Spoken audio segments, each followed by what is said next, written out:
Apakah boleh yasinan mengingat keluarganya sekarang? Ini orang tidak lagi wajib sholat, maka dia pasti akan masuk surga. Nah, ada membacakan surat Yasin.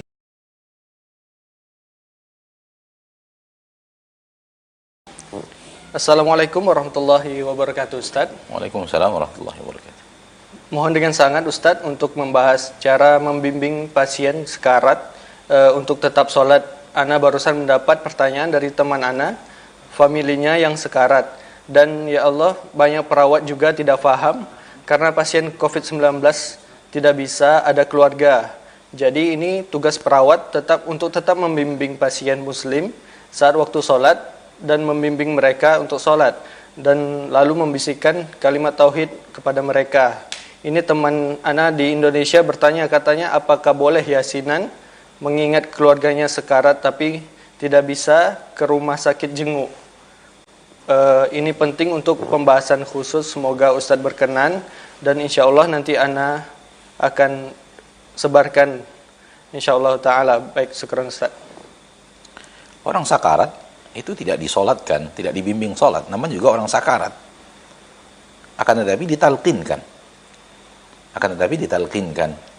Dan talqin itu adalah kita ucapkan kepadanya dan kita minta dia untuk mengikuti kita mengucapkan kalimat tauhid, kalimat la ilaha illallah.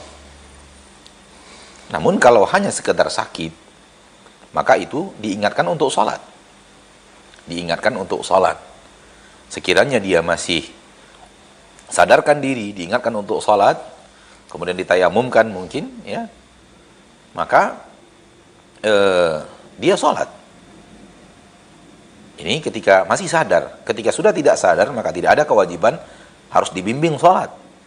Sebagian keluarga yang kepala keluarganya atau salah seorang anggota keluarganya sakit dan kemudian pingsan, lalu dibimbingkan sholat, dibacakan Al-Fatihah, dibacakan takbiratul ihram sampai salam. Itu juga tidak benar.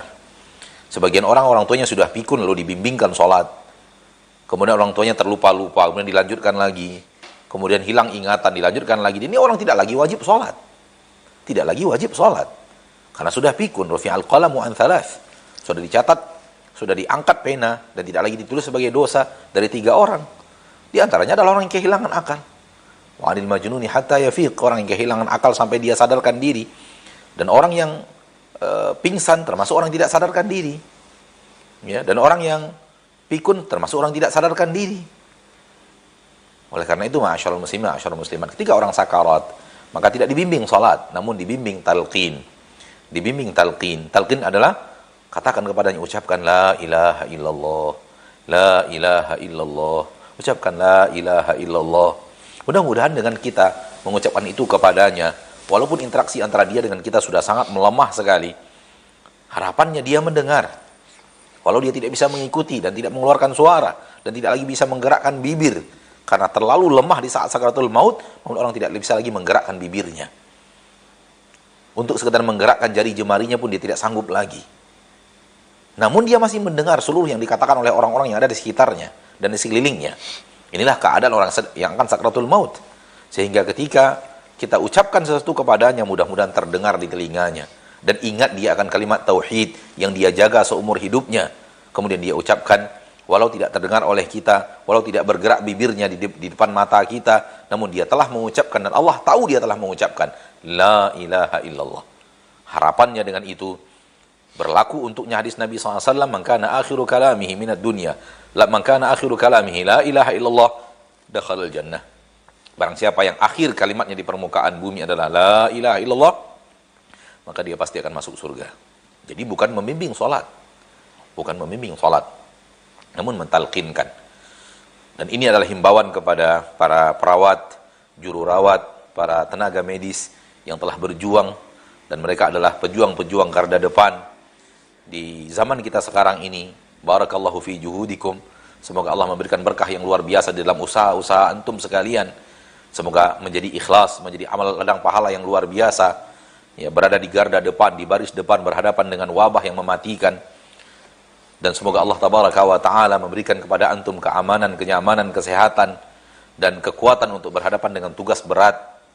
Demikian juga dengan pasukan keamanan yang berada di garda depan, berhadapan dengan masa-masa, ya, kepada antum semuanya, barakallahu fikum. Semoga Allah berikan keikhlasan dalam beramal dan tidak ada keterpaksaan.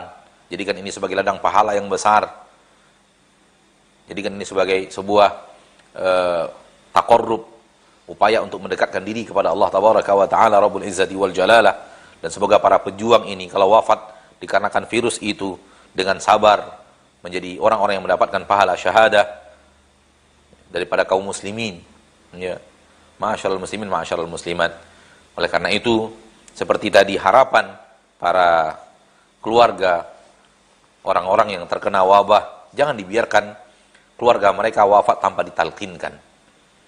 Bayangkan kalau itu adalah orang tua kita, tentu kita ingin orang tua kita ditalqinkan. Bayangkan kalau itu adalah anak kita, tentu kita ingin anak kita ditalqinkan agar kemudian dia ingat akan la ilaha illallah, ingat akan apa yang harus dia ucapkan di akhir-akhir hayatnya, di titik-titik terakhir kehidupannya. Dan para ahli kesehatan, para dokter sudah mengetahui tanda-tanda kematian. Karena seringnya mereka berhadapan dengan orang-orang yang akan wafat, orang-orang yang akan sakaratul maut. Indikasi-indikasi kematian itu sudah ada dan sudah diketahui. Dan sudah dipelajari dan sudah sering pengalaman-pengalaman mereka di ruang ICU, pengalaman di rumah sakit, bahwa ini sudah tanda-tanda dekat dengan ajal. Maka kalau itu terjadi, segera talqinkan. Segera minta pasien untuk mengucapkan la ilaha illallah. Sekiranya terlalu sibuk di sebuah rumah sakit, maka usulan saya kepada setiap rumah sakit, terutama rumah sakit kaum muslimin, rumah sakit umat Islam, putarkan sesuatu kajian yang berhubungan dengan talqin, berhubungan dengan la ilaha illallah. Perbanyak suara la ilaha illallah di ruang ICU. Perbanyak suara la ilaha illallah, kalimat tauhid di ruang-ruang yang bisa terdengar oleh pasien.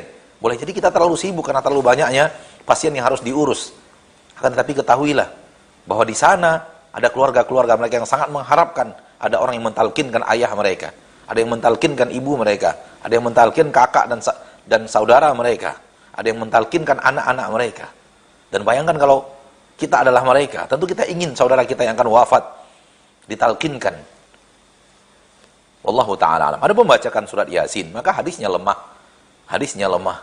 Wallahu ta'ala alam. Nah, syukran Ustaz atas jawabannya serta penjelasannya. Semoga bisa dimengerti untuk yang bertanya dan untuk kita semua yang mendengarkan, dan semoga bisa diamalkan untuk rumah sakit kaum muslimin semuanya. Baik, selanjutnya kita terima penelpon yang sudah masuk. Ya, halo, assalamualaikum. Waalaikumsalam warahmatullahi wabarakatuh. Ya, dengan ibu siapa di mana? Ummu Fania di Pekanbaru. Ummu Tania di Pekanbaru, silakan ibu. Assalamualaikum Ustaz. Waalaikumsalam warahmatullahi wabarakatuh. Ustaz, mana yang harus Anda dahulukan? Apakah menjadi donatur tetap di salah satu yayasan anak yatim, atau memberi uang bulanan kepada orang tua Anda?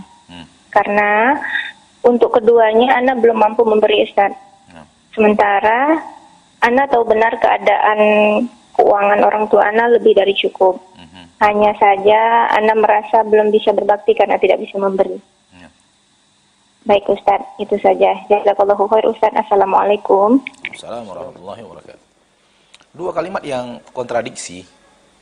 Pertama, ingin menjadi anak yang berbakti dengan memberikan orang tuanya. Dan yang kedua, orang tuanya memiliki finansial yang lebih daripada cukup.